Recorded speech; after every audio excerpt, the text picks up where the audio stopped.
Now we have bonding in metal carbonates. अब हमें ये सीखना है कि कार्बन मोनोऑक्साइड एक स्ट्रॉन्ग लिगेंड की तरह क्यों एक्ट कर जाता है, why it can act as a strong ligand. Metal carbonates बहुत अच्छे लिगेंड, बहुत अच्छे कंपाउंड्स हैं, कॉम्प्लेक्सेस हैं, they are quite stable, they are can act as catalyst also. ये एक कैटलिस्ट था, ये आपने ऑर्गेनिक केमिस्ट्री में किया भी था। तो अब आपके पास इनकी बॉन्डिंग कैसी है, how they are bonded to each other. क्योंकि आपने कहा था कार्बन मोनोऑक्साइड एक बहुत स्ट्रॉन्ग लिगेंड है, तो आखिर वो एक स्ट्रॉन्ग लिगेंड क्यों है जबकि वो तो न्यूट्रल है। Metal, this is empty orbital and carbon monoxide, this is the lone pair filled orbital of carbon monoxide.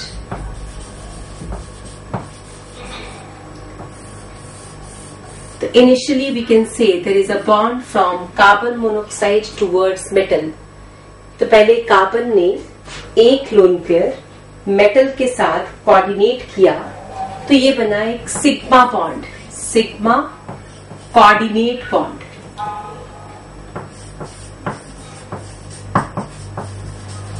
इतना तो हमें सबको पता था कि मेटल कोऑर्डिनेट बॉन्ड तो बनाते ही हैं। कार्बन मोनोऑक्साइड एक लिगेंड है और मेटल एक एक्सेप्टर है, तो इस तरह से बॉन्डिंग तो होनी ही थी।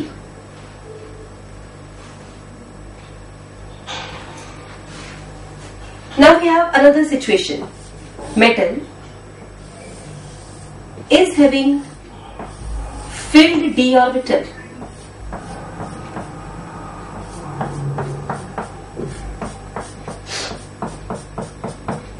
This is filled d orbitals. क्योंकि आप सबको पता है कि जैसे आप लास्ट क्लास में कॉन्फ़िगरेशन लिख रहे थे, तो कभी 3d4 बचता था, तो कभी 3d6, कभी 3d8। तो d के इलेक्ट्रॉन्स को आप filled शो कर सकते थे। These are filled orbitals of d. And carbon monoxide, there are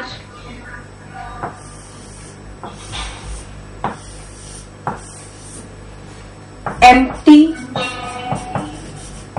anti-bonding molecular orbitals.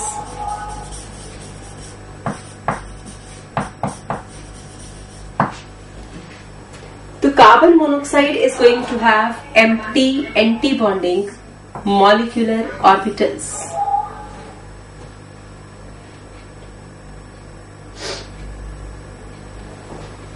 Right?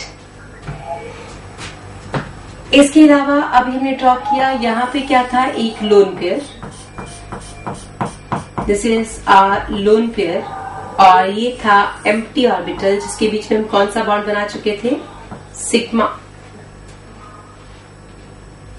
Now there is pi bond formation. Metal is going to be bonded with this empty orbital, sidewise overlapping. This is a pi bond. Pi bond from metal to carbon monoxide. ये bond बना है metal का carbon monoxide की तरफ, right.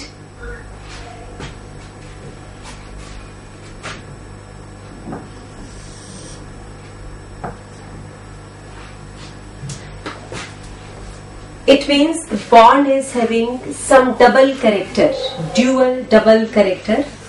It means bond between metal and carbon monoxide is now stronger than a single sigma bond. बताओ जी, अगर सिर्फ ये सिंगल होता तो फिर तो वीक होता ना। अब बेटर क्या हुआ कि एक बॉन्ड और बन गया जो कि पाई बॉन्ड है, और पाई बॉन्ड से बॉन्ड में कौन सा कैरेक्टर आएगा, डबल बॉन्ड कैरेक्टर। इसका मतलब कार्बन और मेटल इन दोनों के बीच में एक डबल बॉन्ड आ चुका है, एक पाई बॉन्ड और एक sigma bond, right. When sigma and pi bond both are there, it means stronger bond is there. इसीलिए कार्बन मोनोऑक्साइड एक स्ट्रॉन्ग लिगेंड की तरह एक्ट कर पा रहा था, जबकि वो न्यूट्रल था, उसे वीक होना चाहिए था, लेकिन ये पाई बॉन्ड उसको क्या प्रोवाइड करेगा, स्टेबिलिटी प्रोवाइड करेगा, राइट। राइट डाउन, ये ड्रॉ कर लिया अच्छी तरह से।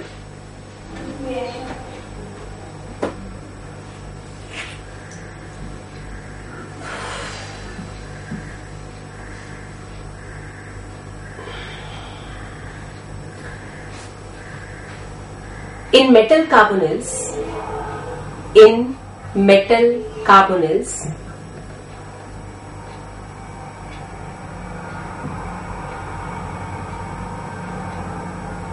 there is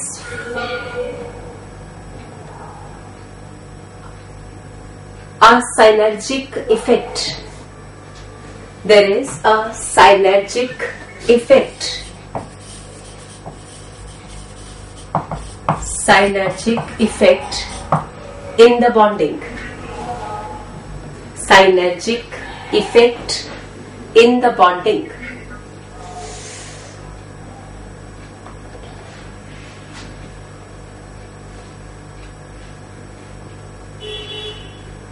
Because of the formation of pi bond,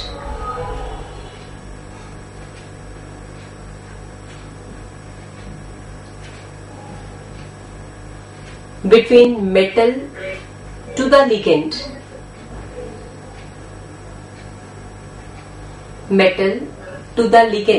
carbon monoxide, metal to the ligand, carbon monoxide. Filled d orbital of metal,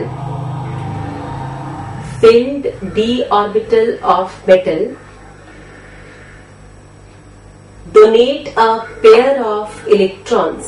Filled d orbital of metal donate a pair of electrons to the vacant antibonding orbital of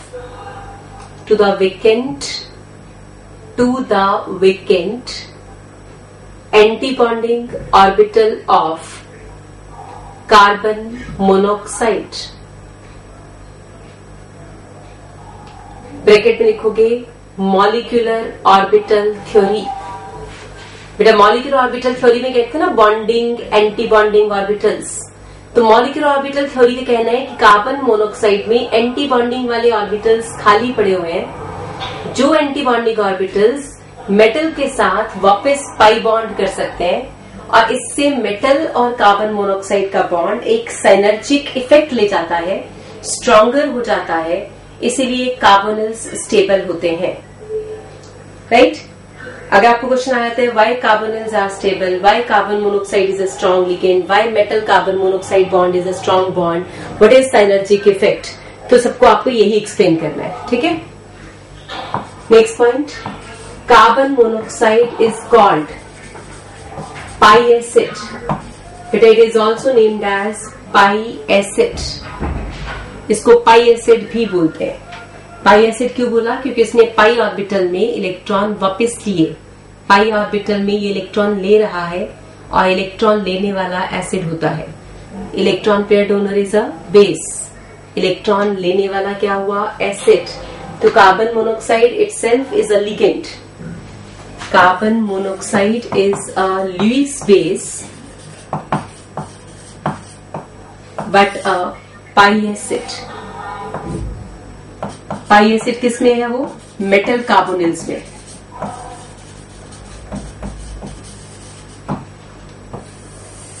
That's all about your carbonyls and bonding. We are finished with metal carbonyls and their bonding. Last topic of the chapter, stability of complexes.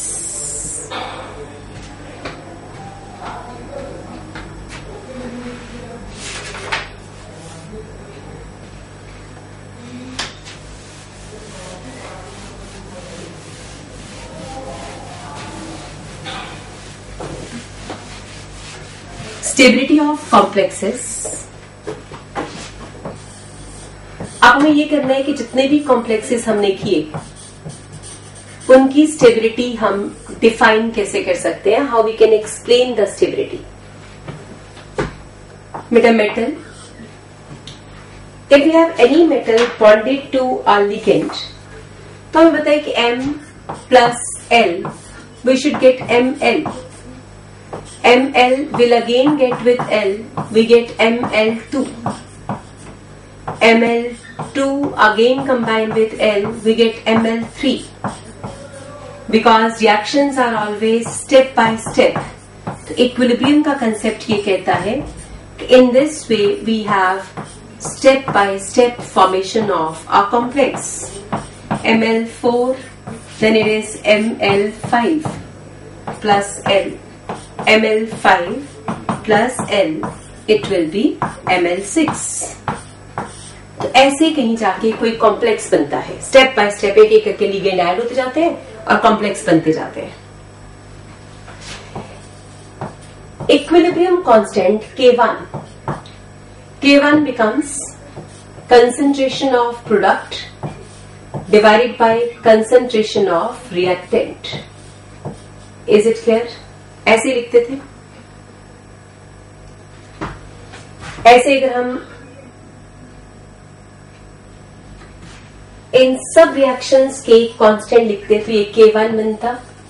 This will be equilibrium constant K2, equilibrium constant K3, K4, K5 and K6. तो we can write equilibrium constant for all these. हम इन सब के equilibrium constant लिख सकते थे. लिख सकते थे ना? लिखेंगे नहीं, जब आपकी मर्जी, आप लिख लेना, टाइम पास करना होगा कभी तो. बट एट प्रेजेंट आपको ये पता चल गया कि इनके कांस्टेंट लिखे जा सकते थे. हर बार प्रोडक्ट ऊपर और रिएक्टेंट नीचे. अगर मैं आपसे बोलूं कि बेटा इन सबको ऐड कर दो, ऐड 1 2 3 4 5 6, जब आप ऐड करते हैं तो आपका आंसर आता है M6L gives Ml6. ये समझ आया? क्योंकि ये Ml इस Ml से कट जाता, Ml2 cancelled out, Ml3 cancelled out, Ml4 cancelled out, Ml5 cancelled out. Now we have final equilibrium constant. Final constant is, it will be Ml6 divided by M, L raised to power 6. It will be M into L raised to power 6.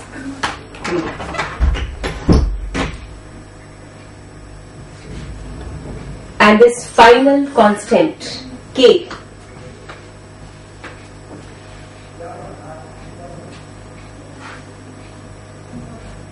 is called beta. This final constant is represented as beta.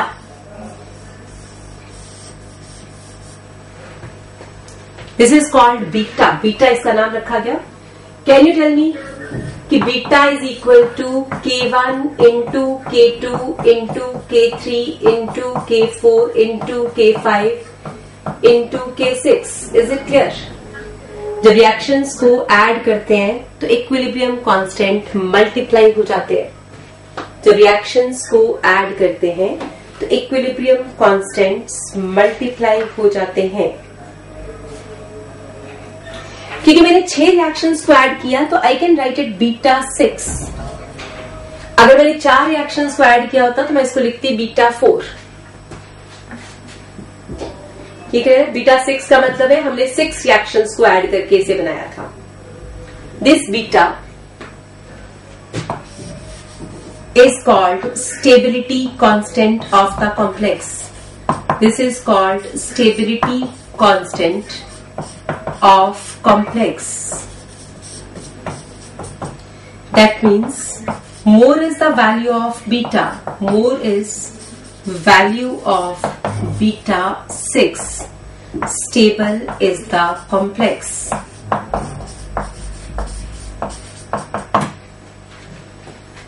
तो हम कहेंगे जितनी बड़ी ये value हमें दी जाएगी, जितना बड़ा इक्विलिब्रियम कांस्टेंट हमें दिया जाएगा, उतना ही स्टेबल आपके पास एक कॉम्प्लेक्स होगा.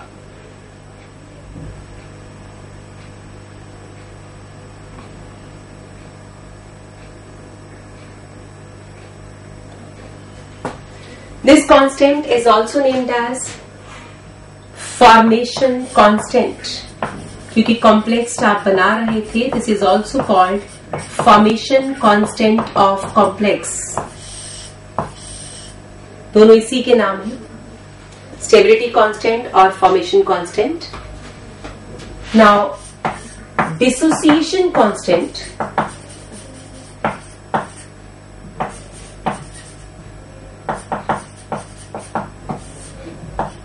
is inverse of beta. Stability constant, formation का उल्टा क्या होता है? टूट जाना। तो स्टेबिलिटी कांस्टेंट जितना ज्यादा होगा, डिसोसिएशन कांस्टेंट उतना ही कम। और अगर डिसोसिएशन कांस्टेंट ज्यादा हुआ तो stability constant come.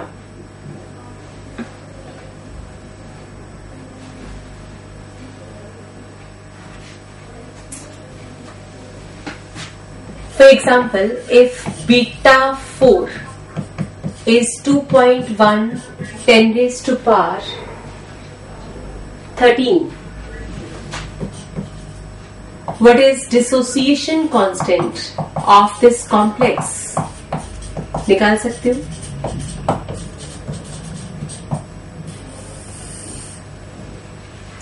What is dissociation constant of this complex?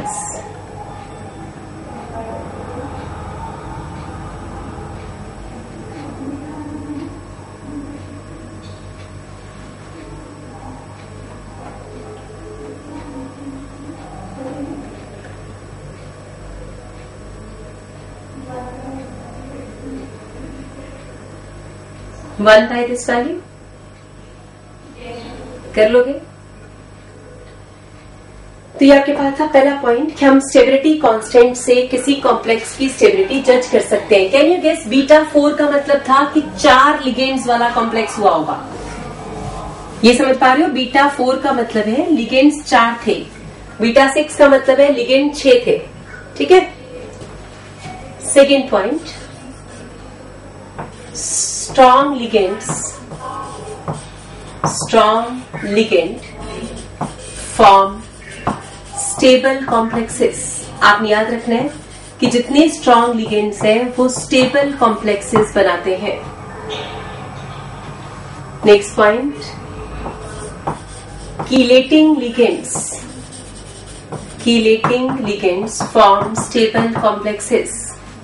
यानी ये जो EN है, ऑक्सिलेट है, EDTA, all these are forming stable complexes.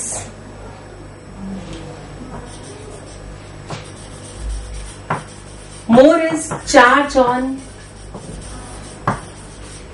metal cation, central metal cation.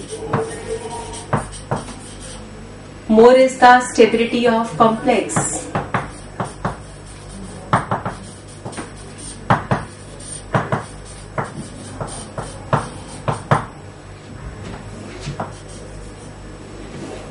Charge on central metal cation, more will be the stability of complex.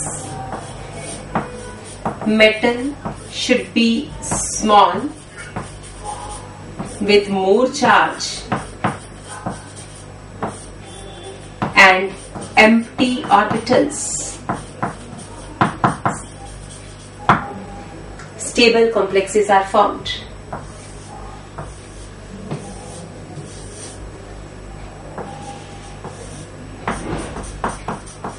Ammonia form stable complexes 10-phosphine। Ammonia के complexes phosphine के complexes से ज्यादा stable होते हैं। और ये आपको भी पता है कि इसका लोन पेयर छोटा सा होता है और फॉस्फीन का लोन पेयर PH3 का लोन पेयर बड़ा सा होता है। इनऑर्गेनिक कहती है कि basic character of ammonia phosphine down the group decrease करता है।